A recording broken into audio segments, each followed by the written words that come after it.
नमस्ते. नमस्ते सर्वांना. नमस्ते. तर ह्या व्हिडिओमध्ये या ब्लॉगमध्ये आम्ही तुम्हाला सांगणार आहे की आमच्या गोव्यामध्ये जाऊन किती खर्च झाला आहे. टोटल 6 माणसाचा आम्ही तुम्हाला खर्च सांगू. 6 माणसाचा, मग त्याला तुम्ही डिवाइड बाय 6 मारला की तुम्हाला पर पर्सन येईल. ते मी तुम्हाला कॅल्क्युलेट करून सांगेलच. आमचा किती झाला ते तुम्हाला सांगतो बघा. सुरुवात करूया आपण रत्नागिरी ते थिविम. बरोबर, रत्नागिरी ते थिविम आम्ही ट्रेननी गेलो. त्याची आम्हाला पर पर्सन 200 रुपये तिकीट पडली. तर 6 माणसाचे झाले 1200. तुम्हाला स्क्रीनवरती पण सर्व दिसेल. हे झालं ट्रेनचे तिकीट्स. आता डिपेंड आहे की तुम्ही कुठून येत आहे. तुम्ही जर मुंबईवरून येत आहेत आणि तुम्ही एसी क्लास घेताय का स्लीपर घेताय का सिटिंग घेताय. आम्ही स्लीपर होते मग 200, सिटिंग अशी तर 100-150 रुपये सुद्धा होते. तर डिपेंड तुम्ही कसं येतं. आमचे झाले 1200 रुपये. मग तिकडून गेलो आणि काय काय तुम्ही ऑल्टरनेटिव्ह करू शकता किंवा तुम्ही कुठे कुठे पैसे सेव्ह करू शकता आणि कुठे कुठे आम्ही सेव्ह करू नाही शकलो तेही आम्ही तुम्हाला सांगतो. नंतर तिकडे उतरून बघा आपण क्रॉस केलं, ब्रिजवरून गेलो खाली. मग तिकडे टॅक्सी घेतले. टॅक्सी आम्हाला 2 टॅक्सी करायला लागले कारण ते 4 सीटरच घेत होते. तर मी तुम्हाला एक सांगेल की मला आता सध्या इन्फॉर्मेशन घेता नाही आली, पण मी तुम्हाला सांगेल की जर तुमच्याकडे ऑनलाईन कुठे कॉन्टॅक्ट करून तुम्ही जर कोणत्या कॅबवाल्याला जर बोलवू शकता तर कॅबवाले फक्त 1000 रुपये घेतात 6 माणसांसाठी. बरोबर ना. कारण येताना मी शॉर्टमध्ये सांगतो की येताना आम्ही 1000 रुपयात आलो. जाताना प्रोव्हाइड केलेलं आपल्याला. हा, पण तेवढी रेट आहे ना 6 माणसांची. आपल्याला 6 माणसांसाठी 2 कॅब करावे लागले. तर 2 कॅब आम्हाला पडले 2100 रुपयाला. ते पण आम्ही एसी केले म्हणून. नॉन एसी असेल तर 800 रुपये, 850 आणि एसी असेल तर ती 1050 होती. तर आमचे अजूनपर्यंत टोटल झाले 3300. हे तुम्हाला स्क्रीनवरती दिसतच असेल. बरोबर.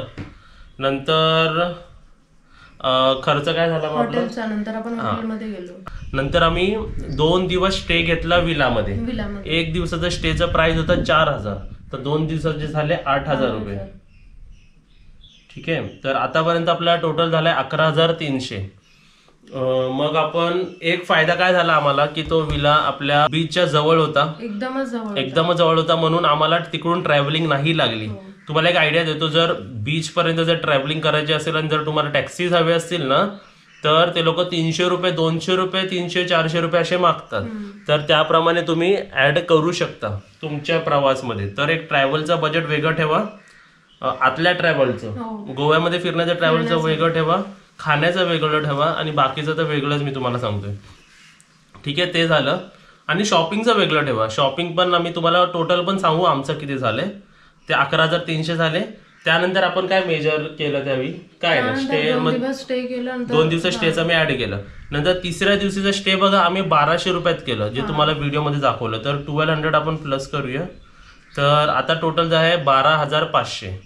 नंतर असं काय मोठं खर्च आपण केला गोव्यामध्ये. आपण ऍक्टिवा घेतली रेंटवर. तर ते तुम्हाला मी ऍड ऑन नंतर सांगेल. डिवाइड बाय 6चा मी तुम्हाला हिशोब सांगतो. 12500 झालं. नंतर मग फिरलो, एन्जॉय केले, वॉकिंगने सर्व बीचेस केले. लांब लांब प्रवास नाही केला. जसे टूर पॅकेजेस होते की 500 रुपयात ते तुम्हाला गोवा फिरवतील पूर्ण साऊथ गोवा 500 रुपयात. बरोबर. टेम्पल्स दाखवतील किंवा त्यांचे काय काय फेमस प्लेसेस आहेत ते दाखवतील. पण आम्ही कसं मम्मीला आणि ऊन आम्हाला वाटलं की थंड असेल तिकडे. आम्ही कपडे पण असे घेऊन गेलेलो ना की आम्हाला असं वाटलं की तिकडे थंड ठिकाण आहे म्हणून आम्ही असं म्हणजे थंडी असेल तिकडे. पण बघितलं तर तिकडे ऊन आहे. आणि एवढ्या उन्हात मला मम्मीला फिरवणं चांगलं नाही वाटलं म्हणून आम्ही जास्त ट्रिप्स नाही घेतल्या गोव्याच्या. इव्हन आपल्याला कोणाला पण उन्हात जमलं नव्हतं फिरायला. एक्सपिरियन्स बरोबर. एक्सपिरियन्स तुम्हाला सांगतोच. पण हा रिझन होता की आम्ही गोवा जास्त एक्सप्लोर नाही केला कारण गरमी होती. आणि आम्हाला काय वाटलं इकडे बघ 2 दिवस अगोदर थंडी पडली होती. रत्नागिरी थंडी आहे पण जेव्हा मी गोवाला गेलो तिकडे खूप गरम होतं. इकडे थंड आहे. आता पण मी तुम्हाला सांगू इकडे थंड आहे बघा. फॅन ऑफ करून कम्फर्टेबली बसलोय. पण गोव्यामध्ये गरमी आहे. ह्या आपली आता किती परवा झालो ना. आणि त्याचमुळे आपण एसी पण टॅक्सी घेतलेली जेव्हा आपण गोव्याला उतरलो म्हणजे थिविमला उतरलो तेव्हा. तुम्ही विचारा 6 माणसाला जायला आम्ही 400 रुपये जास्त खर्च केले एसी साठी. खूप गरमी होती. तर मेजर खर्च प्रमाणे आता 12500 रुपये झाले. मग मग मग मग मेजर खर्च काय नाही. मग गोवा टू थिविम आम्ही स्टेशनला यायला त्या गाडीने आलो बघा. मोठी गाडी होती ती XUV. तर त्याचे आमचे त्यांनी फक्त 1000 रुपये घेतले. ठीक आहे. तर आता झाला ग्रँड टोटल 13500. आणि परत थिविम स्टेशन टू रत्नागिरी 6 माणसाचे परत ते 1200 रुपये. 13,500 प्लस 1200. तर आमचा टोटल झाला आहे 14,700 रुपये. तर ह्याला आपण डिवाइड बाय 6 मारूया. तर पर पर्सन 2,450 म्हणजे इन शॉर्ट तुम्ही पकडू शकता 2,500 रुपये ट्रॅव्हलिंग फक्त. हे कसं झालं, एका स्पॉटतून थिविम स्टेशन म्हणजे रत्नागिरी टू थिविम, मग Thivim to Goa by cab, मग तिकडे स्टे 3 दिवसाचा स्टे, मग तिकडून परत रिटर्न टू थिविम स्टेशन आणि थिविम टू रत्नागिरी स्टेशन. हे जे आम्हाला 15,000 झाले टोटल, 14,700 म्हणजे 15,000, आणि सिंगल पर्सन पकडला तर 2,500 रुपये. आता तुम्हाला 15,000चे प्लस करून सांगतो. आता आम्ही काय काय खर्च केला ना तिकडे ते सांगूया आपण सर्व. आपला किती ऍड ऑन खर्च झाला, आपण 15,000च ग्राउंड फिगर पकडूया तो. तर त्याच्यात मी नाही तर ठीक आहे 14,700 पकडू आपला जो टोटल झालाय तो. त्याच्यात मी ऍक्टिवा घेतली 2 दिवसासाठी, पर डे 400 रुपये होते. हा तुम्हाला एक सांगतो, तिकडे ना 500 रुपयेही सांगतात, 400 रुपयेही सांगतात आणि 350 रुपयेही सांगतात. एकदम जास्त ओळखीचं असेल तर आई गॅस 300 रुपयाला सुद्धा देतील आणि देतात सुद्धा. म्हणजे बोलतात ना जसं फेस्टिवल्स आहेत, जसे सीझन आहेत त्याप्रमाणे ते महागाई आहे तिकडे. तर फेस्टिवल ना एवढं महागाई नाहीये, पण तुम्ही वीकेंडच्या टाइमला जाणार किंवा काही सण आहे त्याच्यात त्यावेळी जाणार तर कॉस्ट असेल जास्त. आणि मी तुम्हाला सांगतो जर तुमचे कॉन्टॅक्ट असतील तर तुम्हाला 300-350ला पण देतील, 400ला सुद्धा देतात आणि 500ला सुद्धा मिळतं. तर डिपेंड आहे की तुम्हाला कितीला पडते. मला 400ला पडली तर मी 800 रुपये ऍड करतोय आणि 100 रुपयाचे पेट्रोल भरला. त्या 100 रुपयाच्या पेट्रोलमध्येच आम्ही दोन्ही दिवस फिरलो, तर प्लस 900. ठीक आहे, तर आता टोटल झाला आपला 14,700 प्लस 900 इज 15,700. एवढा आमचा आतापर्यंत खर्च झाला. त्यानंतर मग तुम्ही आता शॉपिंग तर मी काउंट नाही केली की मी किती शॉपिंगसाठी खर्च केले. फर्स्ट दिवशी बघ आपण रात्री गेलो तिकडे, आपण ते काहीतरी सर्वांसाठी हे घेतले, किचन घेतले, शिंपल्या सर्व नेकलेस वगैरे तुम्ही पण बघितलं असेल. ते आम्ही वेगळं घेतलं, ताईनी वेगळं घेतलं. तर तिकडे मला असं वाटतं टोटल सर्वांनी 1,500 तरी खर्च केला, बरोबर. तर तिकडे खर्च झाला 1,500 ऍड करूया आपण. प्लस आपण कपडे पण घेतले सकाळी बघा, आपण टोप्या बिप्या पण घेतले तर ते 500 रुपये सर्वांचे. म्हणजे असं हे तुम्हाला ऍड ऑन सांगतो, हे सर्व ऍड ऑन खर्च होतं. 15,000 तुम्ही राऊंड फिगर बघा. आणि तुम्हाला सांगू आम्ही सर्व स्वस्तातच फिरलो हे, बरोबर. अजून आणि तुम्हाला खाण्यापिण्याचं सांगू, 3 दिवसात आमचे राऊंड फिगर 5,000 रुपये खाण्यात खर्च झालाय. कारण आम्ही प्रत्येक रेस्टॉरंटमध्ये गेलो आणि प्रत्येकाची थाली आपण मागवली. तर ते प्रत्येक डिश आणि थाली पण आम्हाला ना 200-300 रुपये प्लेट पडली होती. आणि 6 माणसाच्या हिशोबाने 5,000 तुम्ही ऍड करा आमच्या जेवणाचं सर्व, तर 22,600. अजून पण वेगवेगळे प्रकारे शॉपिंग. हा, पण ते पाण्यात पाय ठेवायचं ते माहिती सुजलने केलं. हा, तर ते फक्त आम्हाला 100 रुपीजला होतं तिकडे. ते 100 रुपीजला होतं. तर असे ऍड करायला गेलं की 20,000, 22 शॉपिंग वगैरे म्हणून 4,000-3,000 तरी झाले असतील दोघांचे असे. तर बजेट म्हणून मी तुम्हाला सांगितलं किती झालं. म्हणजे एक्झॅक्ट सांगायचं झालं तर ते 15,000 झाले आमचे. आणि ऍड ऑन बोलत बोलत खाण्याचं, राहण्याचं, फिरण्याचं तर ते वेगळं होतं. आता तुम्हाला मला सांगायचं आहे की अजून तिकडे काय काय ऑप्शन होते. 500 रुपये देऊन आपण गोवामध्ये म्हणजे बोलतात ना एक माणसाला ते साऊथ गोवा फिरवणार होते, सर्व वेगवेगळे प्लेसेस ते आम्ही बघितले. अजून तिकडे बजेट वाढला असं जर आम्ही तिकडे वॉटर स्पोर्ट्स केले असते.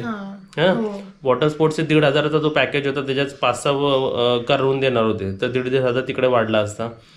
त्यावरून आता मी बाईक घेतली होती म्हणून मी सर्वांना डबल सीट घेऊन 2-3 राऊंड मारून बीचेसपर्यंत सोडलं, पोचवलं. नाईटला पण तुम्हाला घेऊन गेलो. त्यावरून आम्हाला ते एक्स्ट्रा गाडीचं चार्जेस नाही लागले. जर तुमची स्वतःची गाडी असेल ना तर तुमचे पैसे वाचतील. फक्त पेट्रोलचाच खर्च होईल, पेट्रोलचाच खर्च होईल. आणि तुम्हाला जर स्वतःची गाडी असेल ना तर गोव्यामध्ये आतमधल्या आत, गोवा काय कुठेही आतल्या आत फिरणं ना खूप इझी होतं. आणि जर गाडी नसेल तर त्यांच्या गाड्या खूप महाग आहेत तिकडे. रेट्स असे मीटरवर नाही चालत ते आणि किलोमीटरवर नाही. आमच्या त्या 3ऱ्या रूम पासून ते बीच फक्त 1-1.5 किलोमीटर होतं, तरी त्यांनी 350, 400, 500 रुपये मागितले आपल्याला, बघितले ना. तर त्या प्रकारे झालं. अजून मेजर अजून आम्हाला गोवा जास्त फिरायचंच होता. सर्व आम्हाला ते मंदिरं वगैरे सगळं फिरायचं होतं, पण ऊन होतं ना. हा, तो ऊन पण होतं. आणि मी तुम्हाला सांगू की 3च दिवस कसं तर आम्ही 5-7 दिवस पण स्टे केला असता तिकडे. 3 दिवसाचा आम्हाला जावं का लागलं कारण त्या 2 मुलांची शाळा परत सुरू होणार होती. तर 3ऱ्या दिवशी 4थ्या दिवशी जो आम्ही इकडे आलो तर त्याच रात्री म्हणजे त्या पुढच्या सकाळी त्यांना मी सकाळी रत्नागिरीच्या गाडीत बसून आलो आणि ते परत मंडेला त्यांची शाळा होती, ट्युशन चालू झाले वगैरे स्टार्ट झालेले, म्हणून ते 3 दिवस आम्ही स्टे केलं. जर एक्सटेंड केलं असतं तर आम्ही साऊथ गोवा सुद्धा फिरलो असतो जर एक्सटेंड झालं असतं तर. तर एवढं असं बजेट आणि होतं. आम्हाला मेन म्हणजे चर्च मध्ये पण जायचं होतं. चर्च, टेम्पल्स आणि तुमची वेगवेगळी संस्कृती. आणि ह्यावेळी आम्हाला नाही माहिती पडलं की कुठे असं घरगुती खानावळ आहे जी पारंपरिक, माहितीच नाही होतं आपल्याला गोव्यामध्ये कुठे कुठे फिरायचं ते. हो. तर एक असंच आम्ही ट्रायल म्हणून गेलो आणि बघितलं तर छान होतं. जे बीचेसचं एक्सपिरियन्स होतं की मला असं प्रत्यक्ष वाटलं की आपण मॉर्निंग इकडे जी गरमी, इकडे तुम्हाला सांगतो रत्नागिरीला सुद्धा सकाळी 8:30 पासून जो ऊन पडतो ना तो खूप तापलेला असतो ऊन.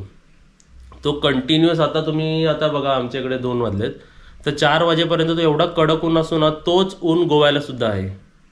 पण गोव्याला ह्याच्यापेक्षा जास्त आहे. रत्नागिरीत वाटत नाही कारण की गार वारा असतोच नेहमी, आता पण वारा आहे, पण गोव्याला खूप कडक ऊन आहे. कडक ऊन आहे. तर बीचेसवर जाणं एवढं इझी नाही तुम्हाला असं वाटत असेल. आणि जेवायला जायचं म्हटलं तरी पण ते उन्हातून जायला लागायचं.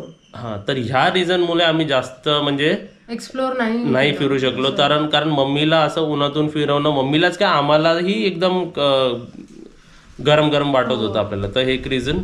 आणि संध्याकाळचं फिरणं खूप इझी म्हणजे चांगलं वाटतं, ते कम्फर्टेबल वाटतं. सर्वीकडे लाईट्स आहेत, सर्वीकडे झगमग, सर्वीकडे शॉप्स आहेत. बीचेस साईडला जास्त शॉप्स आहेत. रात्रीचं शूटिंग पण नाही होत ना. तर आम्ही फिरलो पण ते आम्ही जास्त काही दाखवू नाही शकलो. दुसरं रिझन तुम्हाला असं वाटत असेल, तुम्ही ना, माझं एक असं सजेशन आहे की तुम्ही जिकडे फिरायचं ना तिकडेच रूम घ्या. म्हणजे बीचच्या जवळ रूम घेतला ना तो वेल अँड गुड आहे. कारण ट्रॅव्हलिंग पण वाचेल, कधी पण तुम्ही बीच मध्ये येऊन जाऊ शकतात. आता तुम्हाला बघा, जर प्राचीन गोवा, ओल्ड गोवा फिरायचं असेल तर तुम्हाला त्या आपल्या गोव्याच्या कॅपिटल पणजीमच्या इकडे पण तुम्ही जाऊ शकता. मग तिकडे ट्राय करा की तिकडे रूम घ्यायला. तुम्ही असं नका करू की बीचच्या जवळ तुम्ही घर घेतलं आणि तुम्ही तिकडे फिरायला घेतलं, परत तुम्हाला रिटर्न यावं लागतं. तर माझं सजेशन असं असेल की तुम्ही ट्राय करा प्रत्येक ठिकाणी जिकडे फिरणार आहे त्याच्या जवळ. आणि मॅप समजणं हे खूप गरजेचं आहे. पहिलं तर हे समजा की गोवा आता त्या साऊथ गोवामध्ये पण आहे, नॉर्थ गोवा, वेगवेगळं ठिकाण आहे फिरायचं. South Goa, north Goa. आपण नॉर्थ गोवामध्ये गेलेलो, क्राऊडेड आहे जागा. आणि साऊथ गोवा ही कमी क्राऊडेड आहे, शांत आहे साऊथ गोवा. तर नॉर्थमध्ये आम्ही तुम्हाला 2च बीच दाखवले, पण अजून पण वेगवेगळे बीचेस आहेत तिकडे. आणि जे खाली साऊथ गोवा आहे तिकडे वेगवेगळे टेम्पल्स आहेत, क्रूज लाईफ आहे है ना. तर तिकडे वेगवेगळे काय वेगवेगळं चालतं तेही आम्ही एक्सप्लोर नाही केलं यावेळी. ते आपण करू नंतर हळूहळू. पहिल्याच वेळी मला आपल्या फॅमिली मेंबर्सवर आणि आमच्या सोबत कसे छोटे छोटे 2 मुलं सुद्धा होते आणि काजल आणि मम्मी सुद्धा. तर मला कोणालाही जास्त स्ट्रेस नाही द्यायचं होतं. एक कम्फर्टेबल, एक वेगळा काहीतरी अनुभव द्यायचा होता, ते आम्ही दिलं. बरोबर. गोवा आपण असं वाटतो ना रे, गोवा कधी बघितलेलाच नाही. पण आता आम्ही जाऊन गोवा प्रत्यक्ष बघितला, आम्हाला आवडला सुद्धा. तुझे व्ह्यूज कसे आहेत, पॉझिटिव्ह आहे की निगेटिव्ह? पॉझिटिव्ह आहे. मला पण खूप आवडलं. पण आम्ही जास्त स्ट्रेस न घेता एक कम्फर्टेबल, आम्ही स्ट्रेस न घेता एक कम्फर्टेबली फिरलो आणि आम्ही एन्जॉय पण केला तिकडे. मस्त वाटलं. मी जर तुला विचारलं गोव्याला परत येशील काजल तर येईन मी. मग मी तुला म्हणजे आमचा एक्सपिरियन्स, अनुभव चांगला होता. आता नेक्स्ट टाइम आम्ही जेव्हा जाऊ तेव्हा आम्ही तुम्हालाही कळवू, तुमच्याकडूनही अजून नॉलेज घेऊ त्या प्लेसबद्दल. तुम्ही सर्वांनी व्हिजिट केलं असेल तर तुम्ही आम्हाला गाईड करू शकता की कुठे कुठे काय काय चांगलं असेल आणि काहीतरी वेगळंही आपण अनुभव करू तिकडे. तर आय गेस मी बजेट तुमच्याशी शेअर केलं. काही मेजर मी असं स्किप केलंय का मी? नाही ना. मेन बिग बजेट तर हेच होतं, ट्रॅव्हलिंगच. बघा बाकी सगळं तर छोटं मोठं. 6 माणसं 15,000-20,000 मध्ये फिरणं आय गेस मला तर स्वस्त वाटतं. ते पण 3 दिवसासाठी with travelling, with Thivim to, with food, with Thivim to. ते नाही तर असे सुद्धा पॅकेज आहे जे 15,000 किंवा 20,000 मध्ये 2 माणसांनाच फिरवतात, पण ते सर्व फिरवतात. ठीक आहे. तर असं आमचं स्मॉल बजेट आम्ही घेऊन गेलो होतो आणि सर्वांना आम्ही घेऊन गेलो आणि एन्जॉय सुद्धा केला. आणि तुम्हाला पण आय गेस ब्लॉग्स आवडले असतील. अजून काय मिस झालाय का? अजून काय मिस झालं, आपण काय सांगायचं राहिलंय? नाही ना. तर आय गेस तुम्हाला आजचा व्हिडिओ आवडला असेल. आणि तुम्ही पण आम्हाला सजेस्ट करा न्यू प्लेसेस अजून असतील तर. तसं आम्ही आता थोडासा परत गॅप घेणार, मग परत सर्व व्यवस्थित ट्रिप करून एका बोलतात ना वेगळ्या अनुभवासाठी आणि थोडासा वेगळं काहीतरी चेंजसाठी आम्ही परत एक ट्रिप करू. पण सध्या बांगडे फ्राय करून हा, मम्मीची एक इच्छा होती. मम्मी एक मला बोलत होती की तिकडे जे बांगडे होते ना, तर आपण तिकडे तळूया, तिकडच्या तिकडे विकूया. तर आपण एक काम करूया, तिकडून बांगडे घेऊया, तळूया आणि आपले सर्व सबस्क्रायबर फॅमिलीला बोलवूया गोव्यातल्या आणि त्यांना आपण खायला घालूया सर्वांना तुझ्या स्टाईलमध्ये. हे करूया ना, तुला वाटायचेच होते ना, तर आपल्या फॅमिली मेंबर्सला वाटूया. तर आय गेस आम्ही बजेटचं सर्व डिस्कस केलं तुमच्याशी. बजेट वाढतो कसा, जर आपण आपली बजेटची हे वाढवलं. आता तिकडे मोठे मोठे हॉटेल्स सुद्धा होते जे पर म्हणजे बेड, म्हणजे ज्याच्यात फक्त 2 झोपू शकतात, ते 3,000 3,500 मागू शकतो. तर असं आमचं दिवसाचंच 6 जणांचं 9,000 झाले असते, है ना. आता आम्ही नॉर्मल ट्रेनने आलो, जर तुम्ही त्याच्यात एसीने आलात किंवा तुम्ही वेगळं मोड गेला, जसं तुम्ही एअरपोर्टने आला, तर तो ऑब्व्हियसली तुमचं एक तिकीट 3,500-4,000 पडेल. तेव्हा तुमचं बजेट वाढणारच. हा, तर तुमचं बजेट वाढतो कमी होतोय तुमच्यावरती की तुम्ही किती लक्झरीनी फिरताय आणि किती कम्फर्ट लेवलने फिरताय. आम्ही सुद्धा कम्फर्ट लेवलनेच फिरलो, असं नाही की आम्ही कुठे कॉम्प्रोमाइज केलं. एकदम मस्त फिरलो आणि नाही म्हणजे जास्त काय स्ट्रेस नाही घेतलं कुठे कोणत्या गोष्टीचं. तर आमचं गोवा ब्लॉगचं बजेट आम्ही तुमच्याशी शेअर केलं. तुम्हाला कसं वाटलं आम्हाला कमेंट बॉक्समध्ये नक्कीच सांगा आणि व्हिडिओला लाईक करा, शेअर करा आणि नवीन असेल तर सबस्क्राईब करा आणि बेल आयकॉन वाजवा. Bye bye. बाय.